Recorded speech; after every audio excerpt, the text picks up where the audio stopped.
So we are going to discuss a typical day of an Agile coach. And I know that if you guys actually go and Google that, you'll get a number of articles which will basically say what an Agile coach does on a daily basis or what an Agile coach will do over a week. There are a few articles that talk about what do you do at 8 a.m. in the morning and how you finish, say, at 4 or 5 in the evening. That's not what we are going to discuss, right? I'm not going to discuss what you do on a minute by minute on a daily basis. What I will be covering is on a larger scale, every day when an Agile coach or an aspiring Agile coach or a Scrum Master or even an Agile practitioner who goes to office, what are the typical scenarios that you face on a daily basis and how do you tackle it as a coach? And that's what we are going to discuss, right? Obviously, if you want to see a day or a minute by minute setup that you do, you can always derive it from this bigger picture, and you can always throw in your questions in the chat window and we'll come back to it after the webinar and we'll discuss it. But just to give you like a caveat that I'm not going to discuss a time-based step-by-step thing that you do. I'm just going to discuss about as an Agile coach, what do you have to look out on a daily basis, all right? So just to give you an overview of who I am, my name is Vishal Prasad. You can find me easily on most of the social media handles by searching for @Agile Maven. I am an Agile coach with Knowledge Hut, and I do a lot of different roles when it comes to software delivery, right? I am also an authorized trainer for IC Agile courses, and you can see my credentials at the bottom. The credentials at the bottom actually are just to say that I have done it. That really doesn't say that I am an expert in all of these fields, but I do add a little bit of credibility to my portfolio, all right?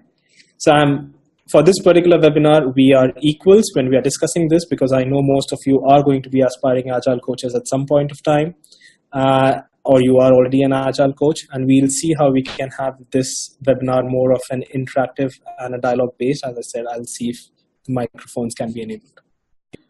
What we'll be discussing today is how does your day usually begins, and I'll discuss about as an Agile coach, what is the most important factor that you have to consider when you start your day before you go into your organization, your client's organization, or to your office.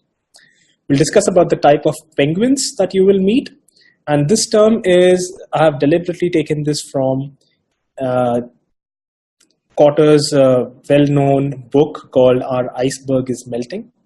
And if you get time, you can go on YouTube and you can see the video. It's a very nice video. Or you can get the book and you can read.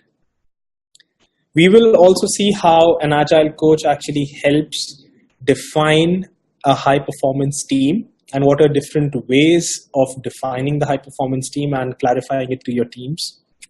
We'll discuss about that.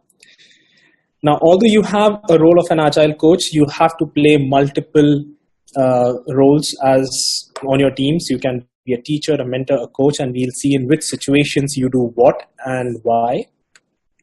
And in the end, we'll discuss about preparing for your next steps. These will be the next steps for you as an Agile coach when you go out in your organizations. At the same time, next steps for everything that you're going to do with your teams and your team members.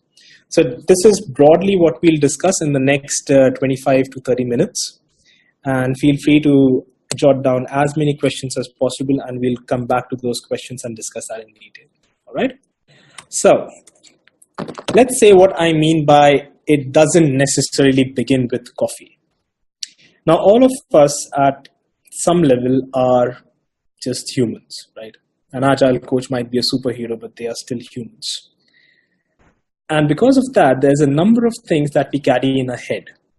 We have our own parental pressures, we have our work pressures, we have pressures from the kid, we have a number of things that just circulate in our heads when we wake up in the morning, all right? A coffee can be something that helps you wake up and helps you get to work. But as an Agile coach, this is something where we have to go and take it a step further. What I mean by it doesn't necessarily begin with the coffee is how do you prepare yourself in the morning before you start an agile engagement? And not just from a technical perspective, but from a physical and a mental perspective, you need to be unbiased to everything that you're going to do at work. Now, being unbiased with a number of things in your head becomes difficult. And that's where there is a philosophy. If you go through Lisa Atkins' book on agile coaching, there is something known as creating a presence.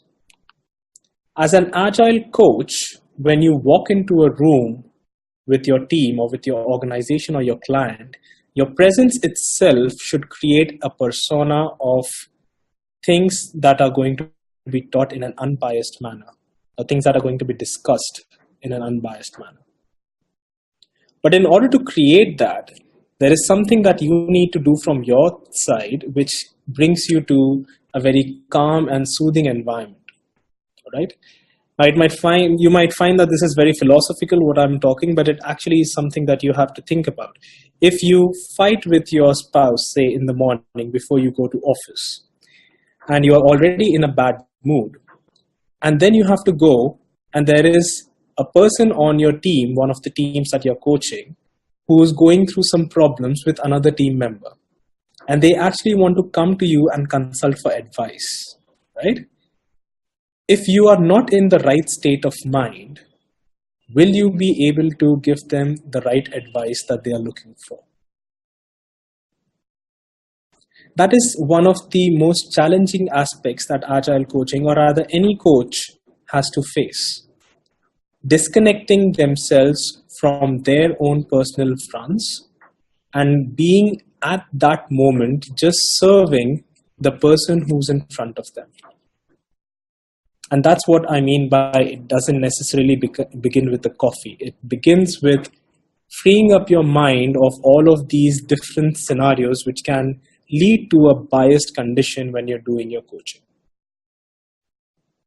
All right? So now the question comes, how do you really achieve that? Now, there are a number of exercises which are available out there. So even if you go and Google about exercises to clear your mind, there are a number of things that you can find. There is one that I like to do with my teams during my training sessions, which I call the Sherlock Holmes Mind Palace. Now, if you guys are fans of Sherlock Holmes, you would know that there is this thing about Sherlock Holmes where he calls it a mind palace, where every information is stored in his head, and he can go and retrieve it at any point of time. Which means that he has a brilliant memory, but he keeps all of those things away in a locker, and he only goes back to them when he wants to refer it, right? So if you have seen Sherlock Holmes serials, or if you have read the book, you might be able to connect with this. If not, just go and look for Sherlock Holmes Mind Palace on YouTube and you'll understand what I'm trying to say. But if you want to do this exercise every morning before you can start your coaching assignment, the funda is very simple. You close your eyes. You imagine any kind of a place where you can store information. It can be a palace, a bank, a library, anything that has a secure locker where you can save stuff. It can also be a computer or a floppy disk or anything of a storage material.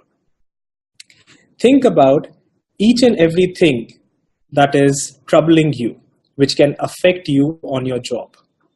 Let's say that you have to pay your bills. Write that on a piece of paper and just imagine that you're locking it away in a locker in a palace. You can always go back to it in the evening when you come back, but during the day, that is something that you don't want to attend to. So it simply gets locked away. If you have had an argument with your spouse, you don't really want that to be affecting your entire day. Lock the entire argument in one of the other lockers. You do this exercise for a number of things that are going in your mind till the time your mind is completely free of all of these things. Doing this simple exercise brings you in a clear state of mind so that as a coach, when you actually go in your organization and visit your teams, you are completely devoted to them. Your attention is just your team. That's it, and no one else. Right? So try it out for yourself. Don't just listen to me. That would be rubbish. Go ahead, try this exercise tomorrow morning before you go to work and see if it really helps you out. All right. It's not going to take more than 5 to 10 minutes. You can do it at any point of time. You can, if you are taking public transport, you can also do it while you are commuting to work. It's perfectly okay. There are many other things that many people do which helps them do it. So many people do yoga or exercise or any kind of activity that takes their mind away from the necessary pressures or tensions that they are carrying. All of that is perfectly valid as well. Okay? So that's how I would suggest that an agile coach would begin their typical day, by clearing their mind so that they can devote themselves completely to the team. Now, once that has happened, you actually end up going to your office. And what happens in the office is you meet penguins. Now, who are penguins? And I said, if you go and you look for quarters, our iceberg is melting. There are different personality types that you meet at work. All right. And there are multiple research that has been conducted in order to identify these different personality types. There are types which, say, if you go by the PRISM method, there are 4 types of personalities or dominant personalities. You will find some drivers in your organization. Now, drivers are typically people who are result oriented. For them, you need to achieve the result. It doesn't matter how. It may also be in unethical ways.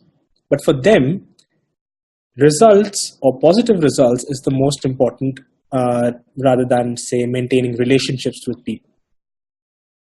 All right. So as I'm saying this, try and imagine if you actually have someone like that at your workplace. So a driver can be, say, a person who's really pushy. Say there's a tech lead on your team who is crazy about writing software in a particular manner.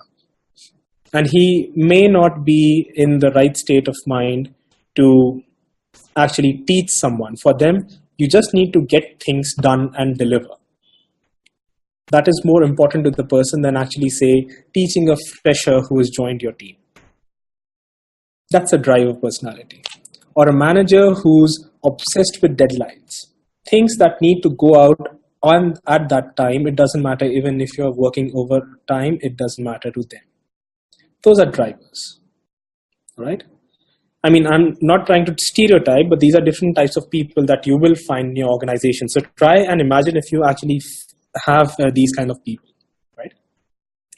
Then there are someone who are known as analyticals. Analyticals are the type of people who prefer data over relationships. Okay? So if there is something that has to be, say, you have a product owner who's finding it hard time to prioritize requirements. Possibly, they find it hard to prioritize requirements because they are very data oriented, and if the data is very close to each other, if, say, there are 3 different types of selections that have to be made, and the difference between the selection is very little, they'll find it difficult to make decisions because the data will actually not give them the right numbers. They're very number oriented. Right? The best profession that would be like for analysts would be, say, data analysts. They would be the best at this kind of job. So if you have an analytical personality, data analysts do the best at it. The third type of personality that you might encounter is an expressive. Expressives are very relationship oriented. They value relationships over the actual goal.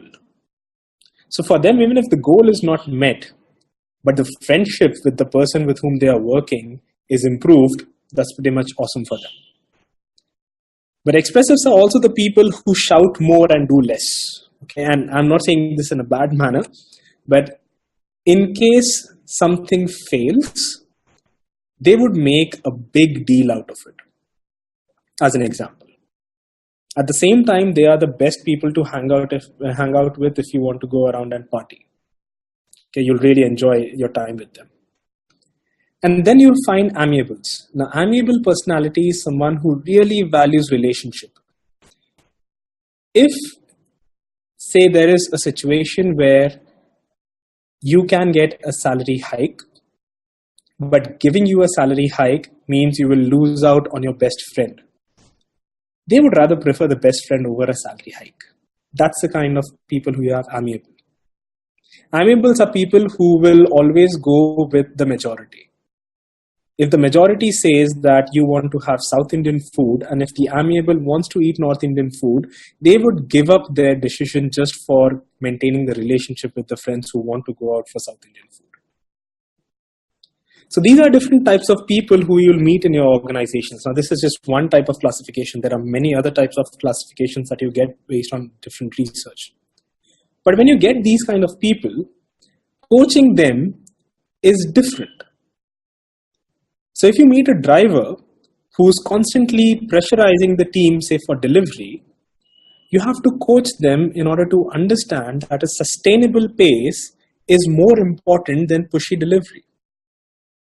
You need to coach the driver in order to make them understand that saying no is as important as delivering things. So your coaching changes based on the personality types of your penguin. And analytical are slow decision makers. That might be difficult on projects which are very time critical. So you may want to coach the analyticals to try and understand why they do what they do and how they can benefit the team in a much better way.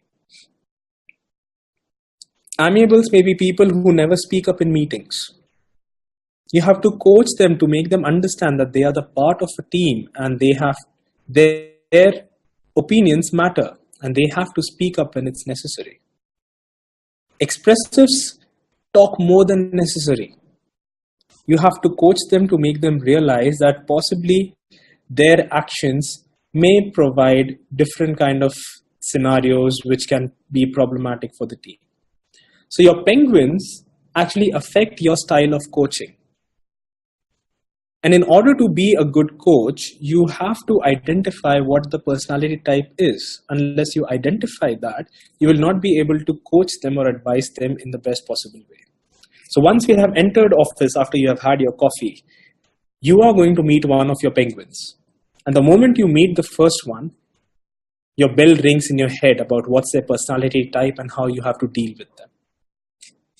Just remember one thing, under all of these circumstances, a coach is a confidence keeper.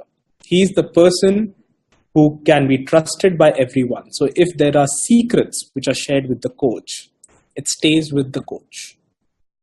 The coach and coachee have a very pure relationship. They are the people who can trust each other completely. And unless you achieve that trust with your coachee, coaching them can be difficult. So you have these different personality types on your team. None of the people in your team are equals. There is always some differentiating factor. But you still have to create a high performance team out of them. Now, many a times people say that Agile is a culture, right? Or Agile is a mindset. A number of times when this is said, the first question that comes to my mind is, culture or a mindset also needs a definition. And a number of times, many of us forget to do that. Especially if you say that your team is a high-performing team or it's high productivity or productive team. How do you actually measure that? You obviously cannot compare one team to another because they might be working on completely different projects. They might be working on solving completely different types of problems, have different type of clients. So comparing two teams in order to say that one is more productive or high performing than the other would be wrong. But within your team, if you can define high performance for every team and then see if your team is reaching those points that you have mentioned, that is something that can actually help you. Now say that you have got a brand new team and you have to start off with a project in the next week. You get, say, roughly a week's time in order to motivate the team and get them into a place so that they can actually gel together and start working on a project. Possibly the first thing that you would want to do with your team is define what high performance is going to be in your team. And in order to define high performance, there are basically three things that you have to mention.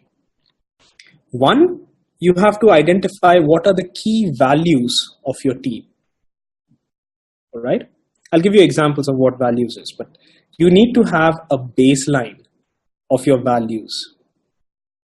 People who are Scrum Masters, Scrum values, which was introduced in the last version of Scrum Guide, can easily be the values of your team as well, and that is perfectly okay. In addition to that, there might be more values that your team might identify, but even if you take reference of values of Agile teams from various different places, that's perfectly okay. That's a good place to start.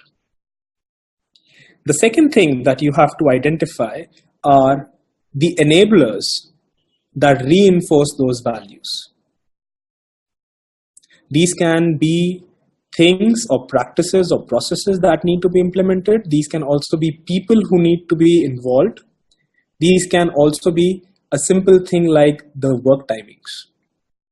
Enablers are things that reinforce your values. And the third thing that you have to do is identify that if your values and enablers are in place, what are the possible benefits that your team can achieve? And these benefits is what defines high performance in your team. And let's be honest, when you define high performance, your team will not achieve every point in that benefits list on day one. Probably they will never achieve it. But every month or every iteration, when you look back to your values, enablers, and benefits, you can always judge on a subjective level of how close you are to those benefits or to that high performance team. It may also happen that your values, enablers, and benefits change after a few iterations. And that's perfectly valid as well. Because as your team moves along, or if new people get added or subtracted from your team, these might change. And that's still fine. So let's take an example of how you would do this with your team. All right? Take your team in one room. Draw a simple tree on the wall or on a flip chart. The tree needs to have roots, it needs to have leaves, and it needs to have fruits. Ask your team, what do you think are the core values of your team? And ask them to write that on post-its. So one value on one post-it and stick it near the roots. So the roots are the nourishment factor. That is from where your team actually gets your nourishment. So your values can be, we will deliver the best quality software, hypothetically. Or we'll make sure that XP practices are followed. These are your values. You're just saying that we want that. We will be courageous to our clients so that we don't do everything that they're asking for, but we be courageous and give them the best possible things. That's a value. So basically defining your culture, and defining your culture is as important as saying that Agile is a culture and should be followed. Now, once you have defined these values, you need to know the enablers. Let's say one of your values is that pair programming is absolutely essential in order to make sure that more scenarios are identified, reviews happen as quickly as possible so your feedback becomes faster, and you provide good quality code. That's one of your values, all right? What will be the enablers? The enablers would be that your organization is accepting the fact that two people will be working on one piece of requirement. At some level, it means that two people will be doing half the work. Agreed. But you need to make your organizations see, and Scrum Masters, I know that extreme programming is a different thing, but every programming practice that you have with extreme programming or with other similar frameworks, these are things which are highly essential in order to deliver quality software, right?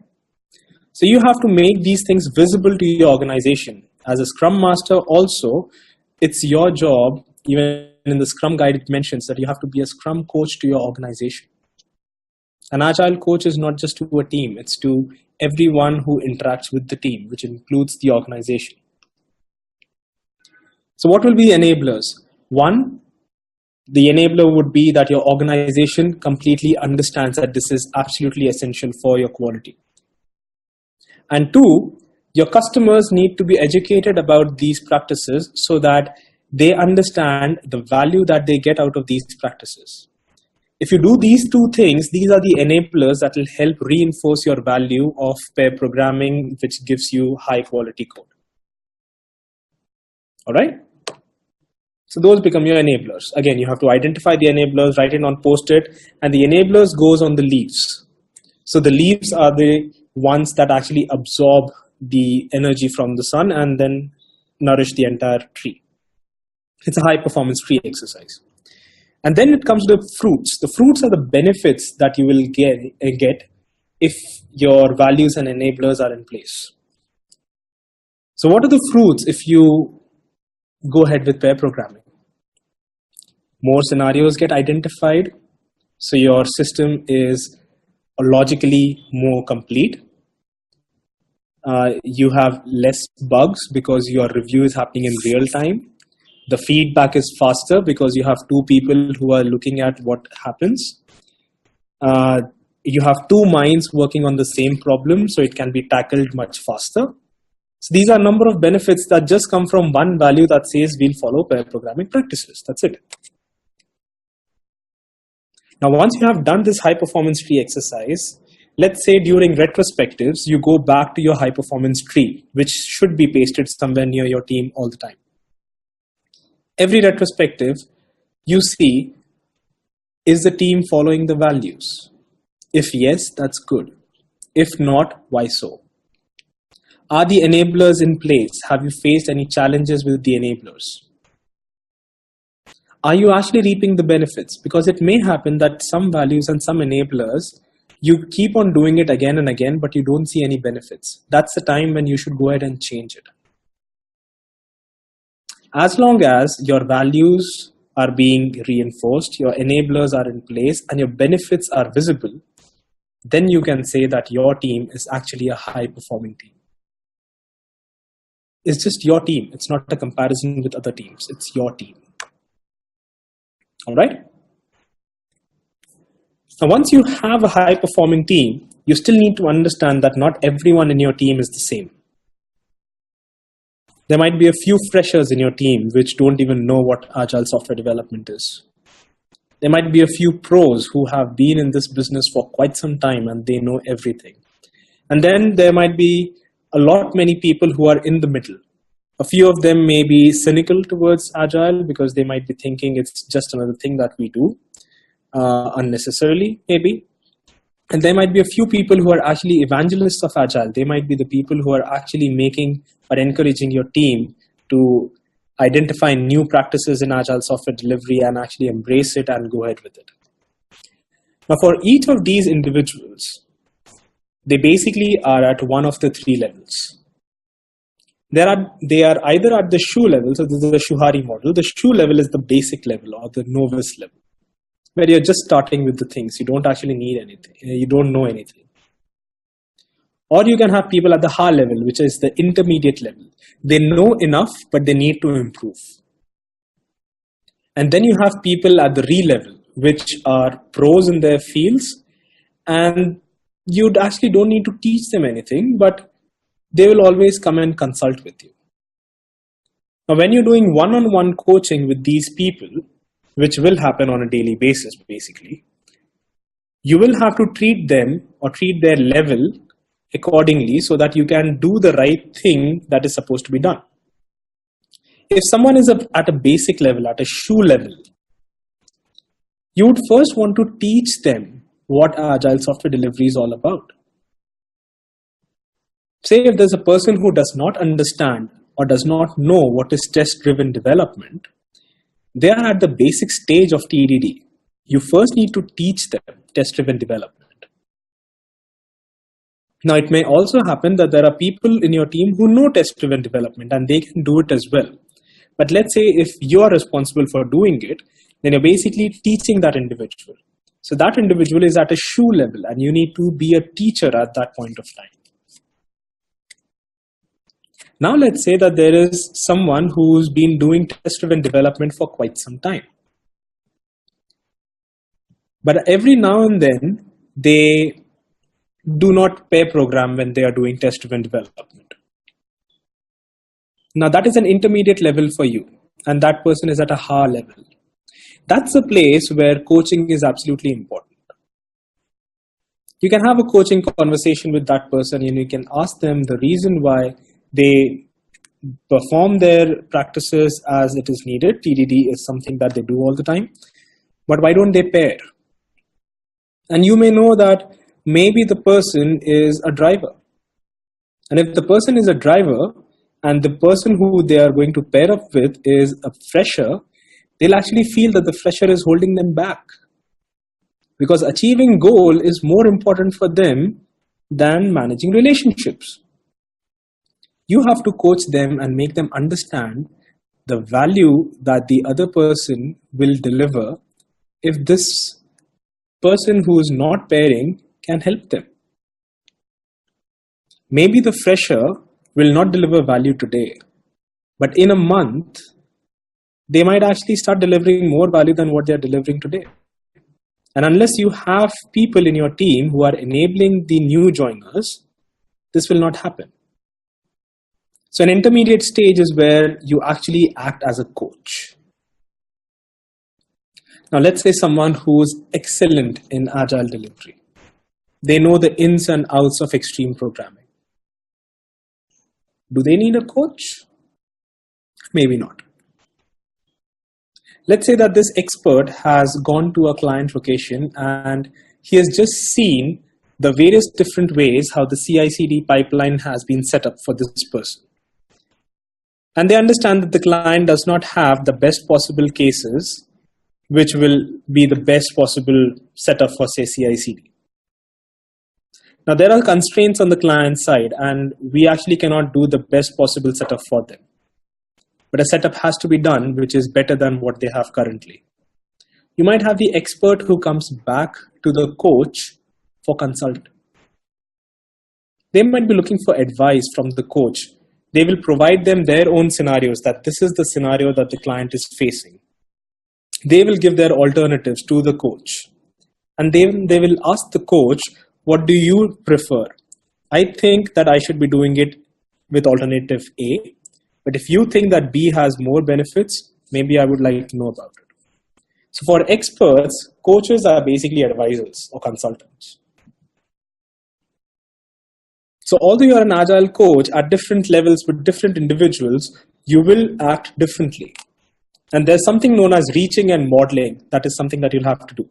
Reaching is basically reaching out to the people, trying to understand their mindset, try to understand where they are and what they do, and coach them. And modeling is actually to create an environment which suits that particular person in order to fit in the best possible practice. So these are two things that you have to do, reaching and modeling. These are slightly wider topics, so we may have to discuss it in detail later, or you can ping me or mail me and we can have a short Skype call if you want to discuss it further. But at different levels with different individuals, you'll end up doing different things. Now let's see what we have done so far. So in the morning before you came to office, you freed up your mind so that you are only present for unbiased discussions with your team. You met different types of personalities when you came to office and you understood their personality and you coached them based on their personality so that it benefits your team the best. You created a team out of these different personalities and you did a high performance tree exercise. And the high performance tree exercise provided the values, the enablers and benefits that your team can actually create. Then you identified the different individuals in your team who may not be enabling your values in order to reach the benefits.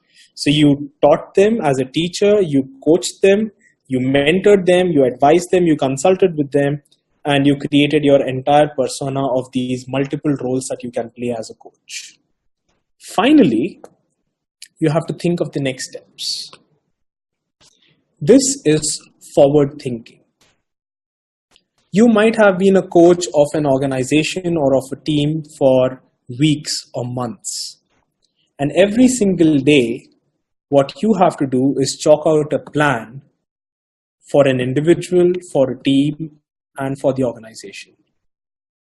You always have to think where your individual stands today and where you want to see them tomorrow. Where your organization stands today, where you want to see them tomorrow. Where your development team stands today and where you want to see them tomorrow. And you have to chalk out a plan that works for them. This is a plan that you should always go and speak with the particular individual or organization or management. You need to be as clear as possible about what is it in your head, and you need to give them the plan so that they understand where they need to be and how they need to go there. Preparing the next steps is one of the biggest things that any agile coach would do on a daily basis. Because it's not just one person that is being coached. There are a number of people. There are a number of people in the organization and teams which have to be coached. Now, there is no straightforward way of preparing these next steps. It depends on everything that we have discussed so far. It depends on the personality of the person. It depends on the level of maturity that they have with software delivery. So your plan needs to cater to every individual personally. As a coach, you need to create a personal relationship with your coachee. You are possibly their best friend or your work spouse. You need to be very clear about their next steps, and they need to be comfortable with the next steps. And that's basically where you have to end up with. So with that, we reach the end of the presentation. If you have questions, we'll discuss it. But if you have more questions and you would like to discuss with me further, you can either find me on my social media handle @AgileMaven, or you can email me at vishal@agilemaven.in. Let me stop sharing the presentation and go and check out the questions. So there's one question, and feel free to add questions to the Q&A, or you can add it to the chat, and I can go ahead, read it, and then I can answer it. Let me see if I can enable the... can someone ping me on chat? Would it make sense if I open it for a discussion so that people can talk here? Okay, let's first answer the questions and then I go to that. So Atharesh asked, many times Scrum teams are so engrossed in their sprint delivery, which is fast-paced and keeps them on their toes. They do not really pay attention to discussions on values, forming high-performance teams, etc. How do you address such disinterest? That's perfectly valid. So let's put it this way. If you go through the Agile manifesto, there's one principle that talks about you need to proceed at a sustainable pace. So in all sorts, Agile delivery is not about delivering faster or delivering, as you said, on your toes. It's more about delivering at a sustainable pace. And by sustainable pace, it means that your team is not getting distressed. They are not getting tensed. They are not being pressurized for delivery.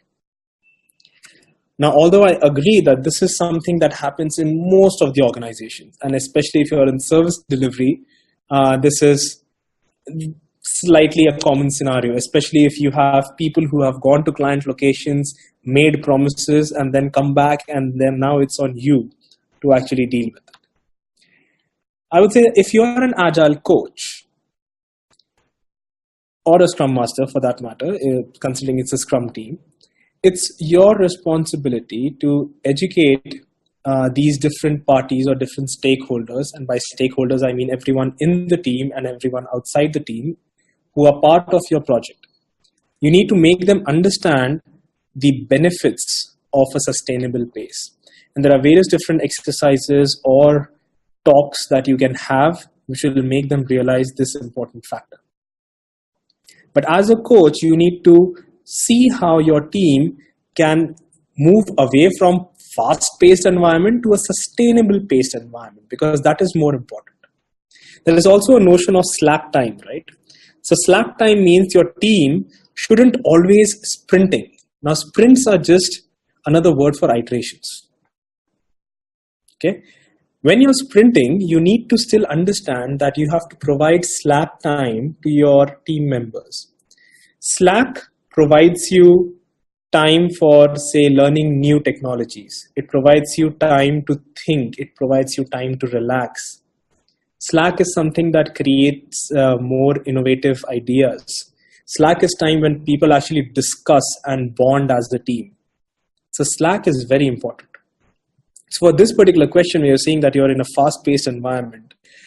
You need to move away from fast pace and go to a sustainable pace. And sustainable pace does not have a definition. It's basically what your team can go with. All right? So you have to figure out with your team what is a sustainable pace. Possibly take them away for a half-day exercise, do a high-performance free exercise, and ask them, what do you think will relax them more at their work? Work needs to be fun. It doesn't need to be like stressful. All right? And I understand it's not easy. Agile coaching is not easy. Okay, Siva asks, can there be a role called technical scrum master who conducts the scrum ceremony and also does coding and development? Okay.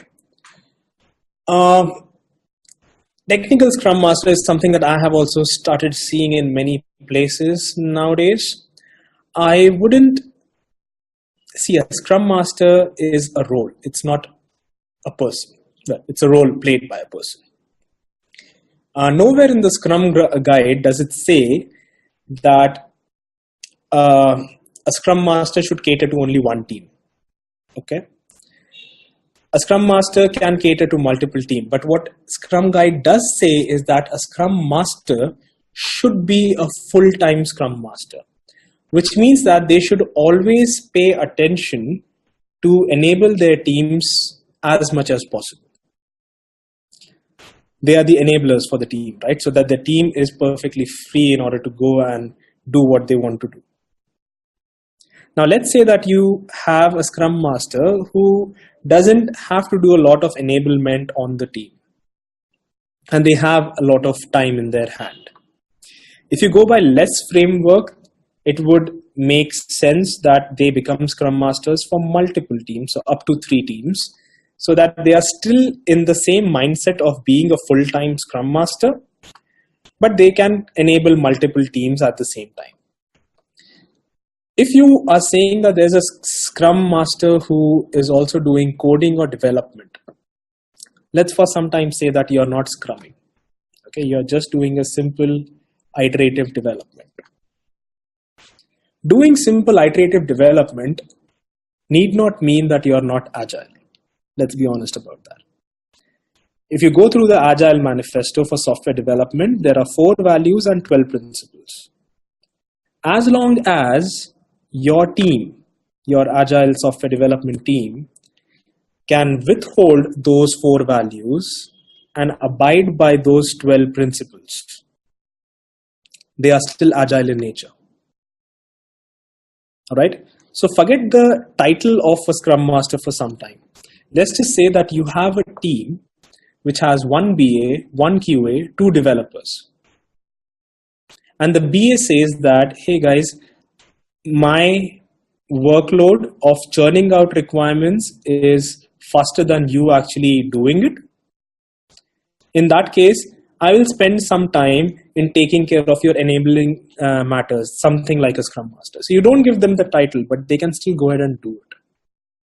So your Agile team needs to fulfill values and principles. It need not only be Scrum principles. Scrum is an excellent framework. It gives you a free set of mind to do things. And it's not necessary that you always do Scrum. There are other things that you can do as well that makes you Agile. So possibly see what are the different things. I wouldn't say that you cannot code if you're a technical Scrum Master, you can code.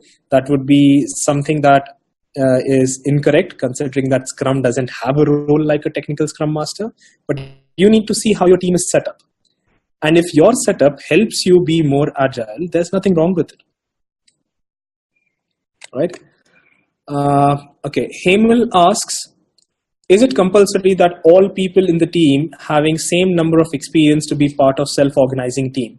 Absolutely not. That's a big myth. And here's why it's not the case. Let's give you an example. And I would want you to, okay, let's see if it's Himal, right? Himal, let me see if I can enable. Himal, can you speak? I have started your, so you can unmute yourself and talk if you want. Hello. Hey, Himal. Hi. Hi. Can you hear me? Yes, absolutely. Yeah. So that was one of the Yes. issue which we are facing since we have started implementing the agile. That due to the fact that we have like 4 teams and I am working as a scrum master for all of 4 teams, but this is one of the concerning area wherein people having different number of experience, so there is hierarchy exist, and people are not self-organized. So I would like to know more about how we can resolve those things. All right. So let's try and understand the fundamental of self-organizing team. Okay? Yeah. A software development team or an agile software development team has 2 basic values. I'll just keep you on mute, okay, so that there's no disturbance. Yes, sure. Right? So a delivery team has only 2 objectives. They are self-organized and they are cross-functional. And both of these terms are highly confusing. Okay? Let's say that you're a scrum master. If I say that you're a scrum master and these are your 4 team members, and I want you to divide these 4 people into 2 project groups, how would you do it? Emil. So you're a scrum master. I give you, say, 5 people. Okay. I say these are your 5 development team members. You have to divide them into 2 project teams. How would you do it? So I would pick the the skill set which I would require in a project, and that's how I would pick the people based on the requirement of the project, and I would pick the people and create the team. All right. So you as a scrum master will pick the people and form 2 teams, right? Yes. See, this was actually a trick question. The moment you do that as a scrum master, you have actually lost the factor about self-organization. If your teams would be self-organizing, you would bring those 5 people in a room. As a scrum master, you will tell them, hey guys, you are 5 people. These are 2 projects and we want 2 teams. Go ahead and discuss amongst yourselves how you would divide yourselves so that it's the best suitable fit for these 2 people. That's how you actually make a team become self-organized. You're taking a step back so that you can make your teams more independent. And that is the whole purpose of self-organizing. Agree. Now say that if you have these 5 people who have different years of experience, and you have these 2 projects where you have to divide them, right? Yeah. Let them figure out what will be the best possible solution for them. If they feel that 1 lead and 2 juniors in one team and 2 seniors in another team make a perfect fit, that's your team's decision. And that is basically self-organization. Your team is self-organizing themselves. So you are not actually responsible for it. It is the team who is responsible for it. Yeah. So when it comes to this about having similar number of experience, absolutely not. If that would be the case, then you would have had all people above 60 who are in one team and coding. The point about having self-organizing team is so that you can help each other to grow at the same time. Okay, so and considering that we all have this notion of project management in our head where resource management becomes one of the most important things, most of the time self-organization is something that is misunderstood. Yeah, that is true. That's the beauty of it, right? You give that responsibility to your team. You don't have to think about their number of years of experience. Let the team figure out. Yeah, but do you think that if provided that much of freedom to the teammates to decide, like who will be working on what.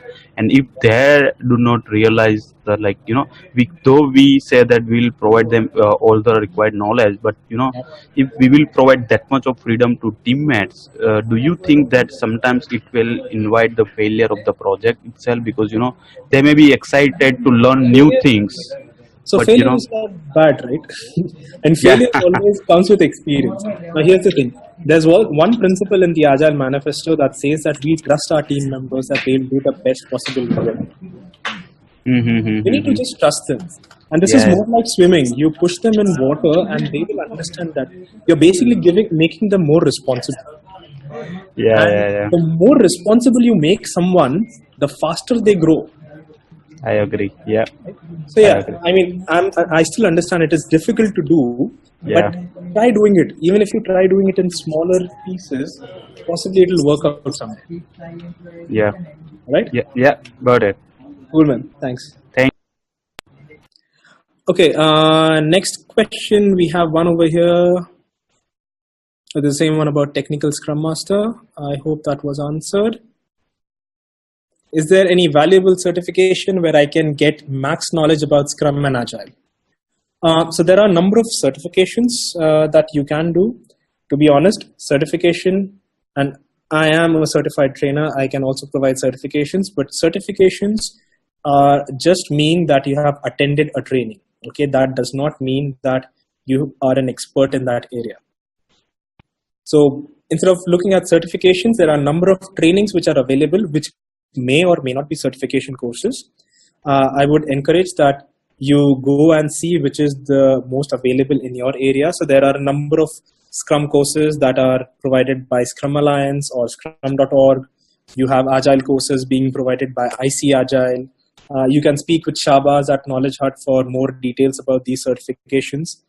But at the same time, you can go on, say, meetup.com, and you can see if there are any meetups which are happening around you, which provide you more information about Agile delivery or Scrum delivery. You can also go on certain organizations conduct geek nights, or they conduct various, you can say, webinars like these that you can attend. So a lot of it is something that is out there from a knowledge perspective. It need not all be certification courses, and it's your choice how you want to deal with it. So you can go with certification courses or you can go with non-certification courses, but in any of the scenarios, for practical implementation, it is the knowledge and experience that's more important. All right. And one with Aisha, she asked, is it necessary that only a business analyst should become a Scrum Master? Absolutely not. A Scrum Master has their own set of roles and responsibilities. Any person can become a Scrum Master as long as they can fulfill those responsibilities. Okay, and I'm an advocate of cross-functional teams and cross-functional individuals also at some level. So say if you have been a QA for a very long time, if you want to become a BA, as long as you can understand the concepts and the knowledge of business analysis, and then you can perform those responsibilities, you can become one. If you are a developer who wants to become, say, an architect, if you are a programmer who wants to become a QA who wants to become project manager, everything is possible as long as you as an individual can perform those roles and responsibilities. Don't push yourself to play these roles just because it gives you an edge in your career. It is very important that you make sure that the job that you're doing it well. And that is what gives you job satisfaction. That's just my opinion. If you feel otherwise, that's perfectly okay. Right? Okay, that's all of the questions that we had. If you have more questions, feel free to reach out to me at my social media handles, or you can email me at vishal@agilemaven.in. You can also connect with me on LinkedIn, Twitter, Facebook, Google Plus, anywhere you want. Just search for Agile Maven. All right. It was really nice talking to you, and thank you all for attending this webinar. I hope you got some valuable information and you found it good. And I'll see you soon with a new topic, say in a few weeks. Thank you, everyone.